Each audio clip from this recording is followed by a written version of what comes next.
a whole fleet of them. Look on the ASA. My gosh. The whole thing, dude. Armor of Truth. Rank 1, blast 1. That is a T-kill. The balloon is completely on its power. Roger. Oh my gosh, dude. Look at it fly!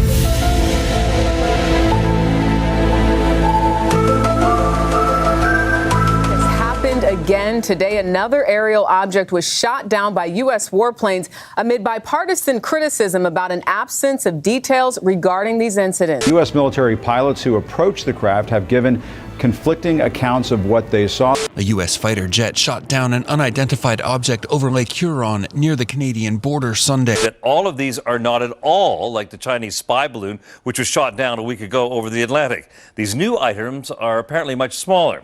The one shot down today was described as octagonal in nature. Those pilots, we have learned, have given very conflicting accounts of what they actually experienced, with some pilots saying that the object interfered with the plane's sensors, other pilots saying that they didn't really experience that, other pilots saying that when they looked at the object, they could identify no identifiable propulsion system, and they did not know how it was actually staying in the air, cruising at that altitude of about 40,000 feet.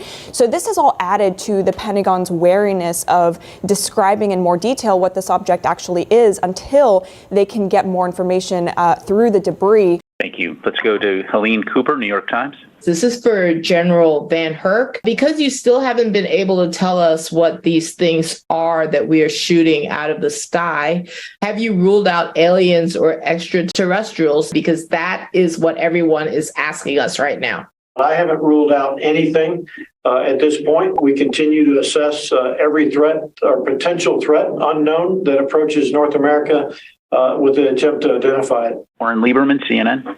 Any of these recent objects interfered with pilot sensors? I'm not going to talk about the sensors and what we've seen. What does our government know about the UFO mystery? He is the only military man to work on 3 major UFO investigations, including one based here in Las Vegas.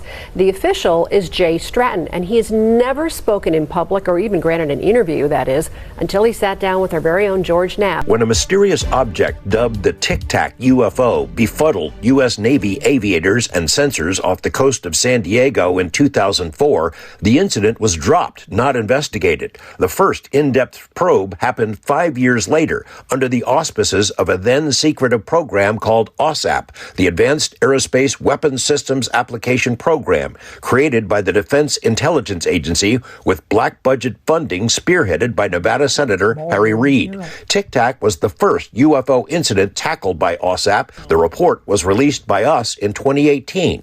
Jay Stratton is the man who wrote it. Every time I've done anything related to UAP or UFO has been my job. Pretty much everything UFO related came across Jay Stratton's desk. He made the decision to ditch the term UFO and use UAP instead, unidentified aerial phenomena. Stratton worked at the highest levels of naval intelligence, then was loaned to the DIA, where he excelled at reverse engineering. He and his colleague, rocket scientist Dr. James Lakatsky, kept seeing reports of unknown craft, but learned there was no central location where such mysteries were being analyzed. And as we tried to find that office, we found nothing. So they created one. Stratton's colleague, Dr. Lakatsky, had been reading about a UFO hotspot nicknamed Skinwalker Ranch. After a visit to the Utah property, Lakatsky pitched the creation of a formal investigation.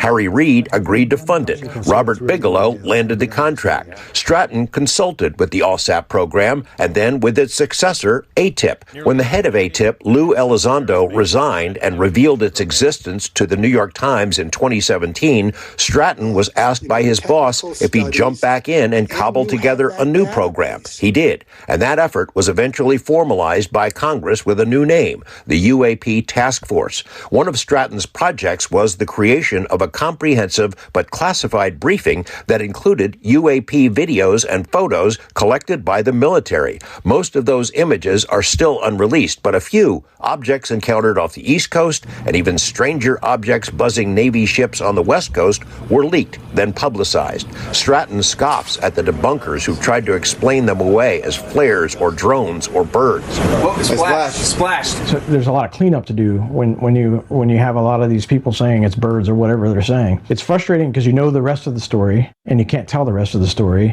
Of 144 incidents investigated by the task force, 143 were considered unidentified. Stratton and Taylor now work for Radiance Technologies, a defense contractor with offices in 17 states, including Nevada. When Stratton and Taylor showed up in the audience of an Alabama UAP conference last summer, UFO circles were abuzz with questions about what their employer might be up to. Stratton admitted there are still more questions than answers. You probably remember the infamous quote from Congress that, let's hope it's alien.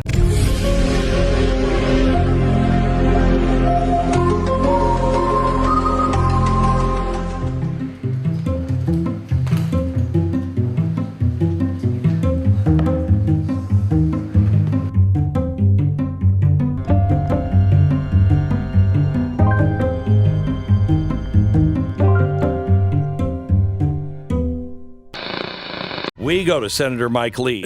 Do you and members of the Intelligence Committee have any idea what's going on?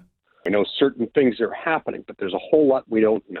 And in particular, there's a whole lot we don't know about the so-called objects. But we have the Canadians sending out the hazmat teams to look for this.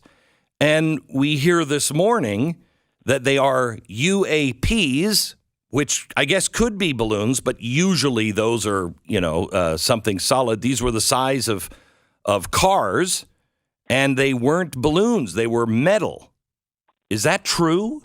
First of all, we don't really know what they are, what their nature is, whether they're commercial, military, or from some other origin. That was what was so frustrating yesterday, is they held this classified briefing to tell us about what happened. And they showed up and basically said, we don't know what happened. Come on, we launched missiles. Yeah. We know we have the video from the cockpits. We repeatedly asked them about that. Can you show us anything but video footage, anything like that? And why it made sense to scramble fighter jets, shoot missiles at them, bring them down when we have no idea what they are. I got it. I mean, it's like our government is being run by... Say, man. You got a joint? No, not on me, man. It'd be a lot cooler if you did. It gets creepier. Nibiru is a planet listed in the writings of Zecharia Sitchin, particularly his book The 12th Planet.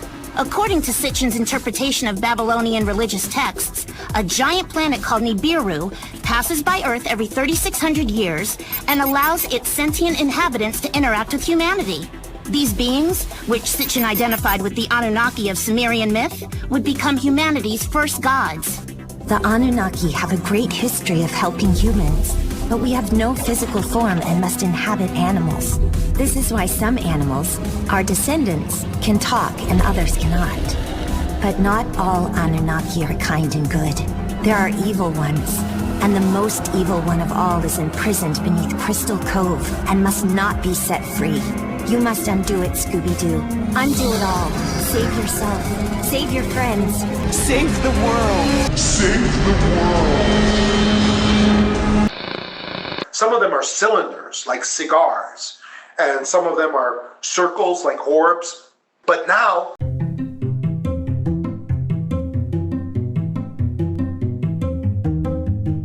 because the cabal has to ratchet up the fear.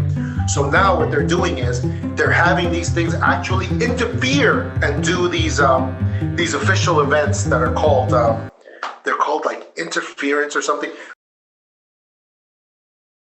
Just as I predicted that this would be happening. Putin just shot down one of these Tic Tacs in Russia and collected it. Okay? So there's a couple of things from that. Number one, it's not a UFO, okay? Real UFOs that are extra-dimensional in nature have the ability to dematerialize. They cannot be shot down, okay? They're not physical, they're not fully physical. And if you want proof of this, just go back to the Battle of Los Angeles. The Battle of Los Angeles. So what happened? They had the two pretty large UFOs show up over there, and most of the munitions passed through these vehicles, passed through these craft, because they were extra-dimensional. They were not solid. So this article that you just looked at on Wikipedia, that's not reported in there, but it happened. And the smoke finally cleared. Guess what's shown in the photos? Two pretty large disc UFOs happily sailing away. Very slowly, as if to say, you didn't do anything to us, we're fine. Those are real UFOs because they cannot be shut down. Just like the Roswell scam that happened. That wasn't a real UFO. That was created, arranged by the cabal with assistance, I believe, also from malevolent alien visitors as well. It's crazy, crazy stuff. One of the cabal's final cards, when their back is up against the wall and they've got no other options, they are now getting to the point where they're going to have to speed up this alien invasion, the full-on alien invasion coming by August of this year. But they're going to have to do a lot of prep before they get to that point. They're going to bring real destruction to our cities because that's the only thing that they can do. And it's going to be massive and amazing and very, very horrible when it happens. Like I said, people just really need to read my book so that they have a background in what's real and what's not. Why are the good aliens here helping us all the time? And Q is one of the few sources of information that we have today that we can absolutely trust, according to the evidence I've seen from Q. I am John D'Souza. I am FBI Special Agent retired. Because I have left the FBI, but I always try to teach people on all these esoteric topics how to do their own investigation and find out what's really going on out there now that we're living in a time of complete and total deception.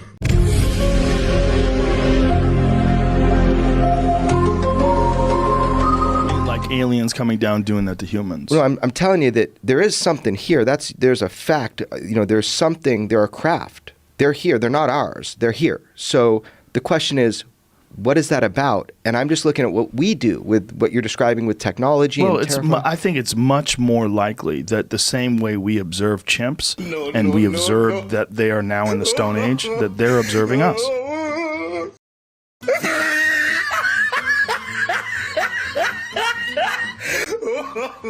Four expert eyewitnesses observing this phenomenon for a sustained period of time, and what they witnessed, their testimony is confirmed by radar and by video. And we have some of the video that you can watch, and 60 Minutes played some of that video too. So that's about as persuasive as evidence could possibly be. Aliens.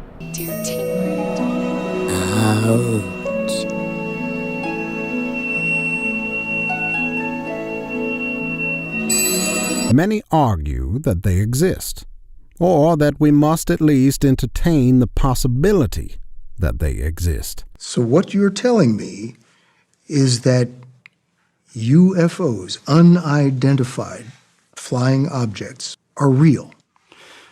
Bill, I think we're beyond that already. The government has already stated for the record that they're real. I'm not telling you that. The United States government is telling you that. Voddie Baucham is a relatively well-known Christian teacher. He believes the book of Genesis in the Bible is clear concerning when and how the universe was created. My favorite thing to do when I'm on non-Christian college campuses, Genesis. I love it.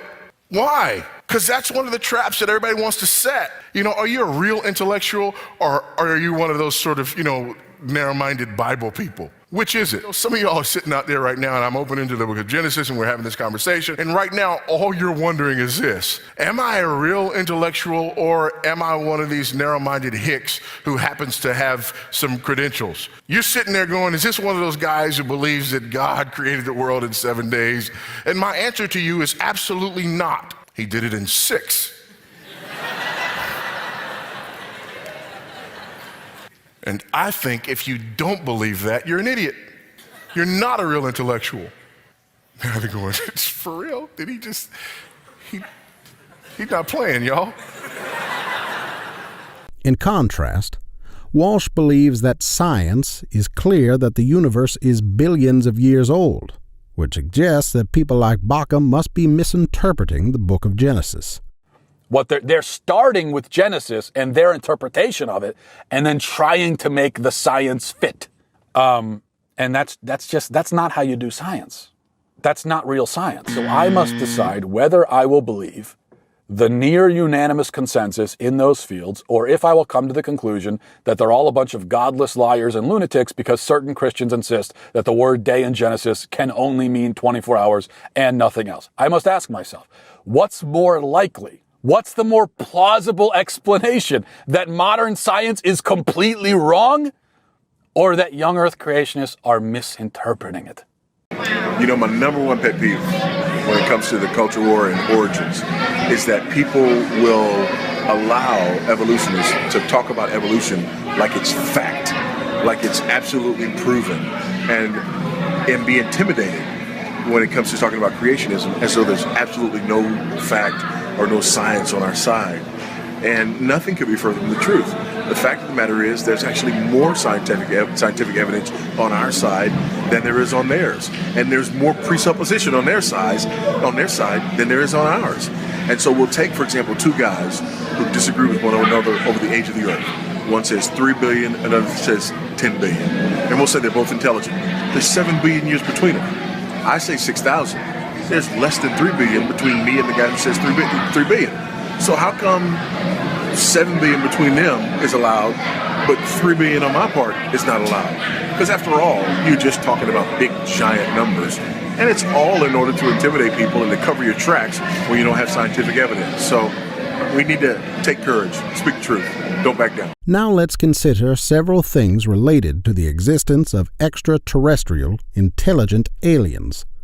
First, do we believe that life originated from non-life? Something's alive in the ocean. Oh cool, like a plant or an animal? No, a microscopic speck. It lives at the bottom of the ocean and eats chemical soup, which is being served hot and fresh, made from gnarly space ingredients left over from when it was raining rocks or whatever. As you know, life came from non-life. Excuse me? Life came from non-life? In fact, I thought it was one of the established principles of biology that spontaneous generation is not true. Non-Christians who believe aliens exist believe that if life on Earth originated from non-life, then it must be possible that life could originate from non-life on other planets too. However, the big problem with this theory is that there is simply currently no evidence that life can originate from non-life. If we believe that life on Earth originated from God's creating power, then the existence of aliens on other planets would also need to originate from God's creating power. Second, the Bible tells us why God created life and humans on Earth. God created humans to be a part of His redemptive story, the story of Jesus Christ becoming a man to save sinners from their sin. If intelligent aliens exist on other planets, we would have to ask, for what purpose did God create those aliens? The Bible doesn't at all mention aliens or God creating any other intelligent life forms. And third, we would argue that knowledge and human intelligence are unique miracles that originate from God. That humans were created in the image of God means that they are rational creatures, which is completely different from every animal. Human rationality is what makes sin possible, and human sin is what makes salvation necessary. If intelligent aliens exist, we would have to ask, are these aliens also sinful? Do they also need a savior? If so, how would they be saved? If the argument is that maybe God created sinless aliens who don't require salvation, then other questions arise, such as, why doesn't the Bible mention God creating these kinds of sinless, intelligent aliens? What would be the purpose of God creating sinless, intelligent aliens? Our position is that because both the existence of life and the existence of knowledge require God's creative power, and because the biblical worldview is the only worldview that can legitimately answer all of life's foundational questions concerning epistemology, metaphysics, and ethics, and because the Bible explains why God created humans, but does not mention God creating any other kind of intelligent life forms, the conclusion is that it seems clear that humans are the only intelligent beings in the universe. Extraterrestrial, intelligent aliens do not exist.